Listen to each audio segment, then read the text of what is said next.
أغرتك امرأة بجمالها فاسمع رعاك الله. عن أحمد بن سعيد العابد عن أبيه قال: كان عندنا بالكوفة شاب متعبد ملازم للمسجد، كان حسن الوجه طويل الصمت، فنظرت إليه امرأة ذات حسن وجمال فشغفت به وطال ذلك عليها، فلما كان ذات يوم وقفت له على طريق وهو يريد المسجد، فقالت له: اسمع مني كلمة أكلمك بها ثم افعل ما شئت، فمضى ولم يكلمها.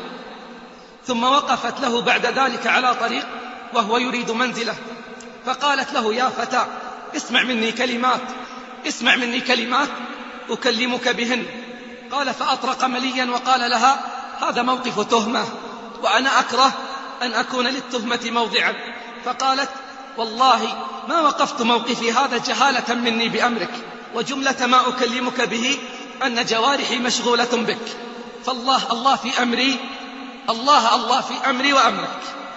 قال: فمضى الشاب إلى منزله فأراد أن يصلي فلم يستطع، أراد أن يصلي فلم يعقل الصلاة، فأخذ قرطاسا وكتب كتابا وخرج من منزله، فإذا بالمرأة واقفة في موضعها، فألقى إليها الكتاب ورجع إلى منزله، فكان في الكتاب: بسم الله الرحمن الرحيم، اعلمي أيتها المرأة إن الله تبارك وتعالى إذا عصاه العبد المسلم ستره، فإذا عاد العبد في المعصية ستره، فإذا لبس ملابسها أي أصر عليها غضب الله عز وجل لنفسه غضبة تضيق منها السماوات والأرض والجبال والشجر والدواب، فمن يطيق غضبه؟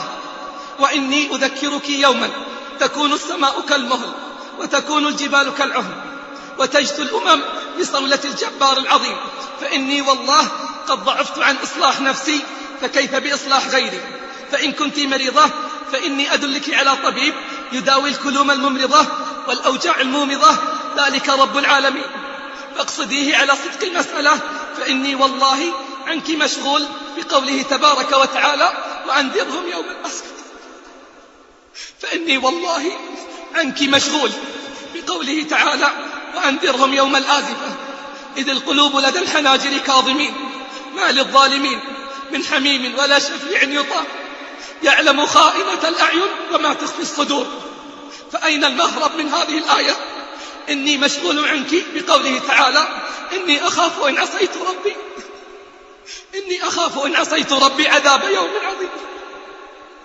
ثم جاءت بعد أيام فوقفت على طريقه، فلما رآها أراد الرجوع إلى منزله لئلا يراها، فقالت له: يا فتى لا ترجع، فلا كان الملتقى بعد هذا إلا بين يدي الله عز وجل.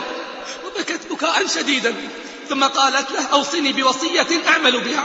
فقال لها الفتى: أوصيك بتقوى الله في السر والعلن، أوصيك بتقوى الله في السر والعلن، واحفظي نفسك واذكري قول الله: وهو الذي يتوفاكم بالليل ويعلم ما جرحتم بالنهار ثم يبعثكم فيه ليقضى أجل مسمى ثم إليه مرجعكم ثم ينبئكم بما كنتم تعملون، وهو القاهر فوق عباده ويرسل عليكم حفظه حتى إذا جاء أحدهم الموت توفته رسلنا وهم لا يفرطون ثم ردوا إلى الله مولاهم الحق ألا له الحكم وهو أسرع الحاسبين.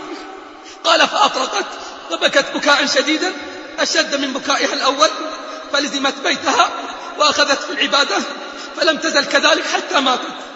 فكان الفتى يذكرها بعد ذلك ويبكي رحمة وشفقة بها. سمعت يا رفيق الدرب، سمعتني؟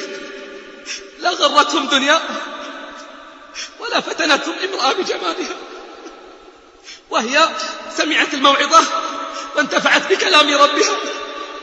إن الثبات أمام الفتن والابتلاءات والإغراءات دليل على صدق الإيمان والإخلاص في المعتقد، وإن الأرواح إذا سمت وتعلقت بالله فالأجساد تتحمل كل أصناف العذاب، لذلك تربية الأرواح أهم من تربية الأجساد.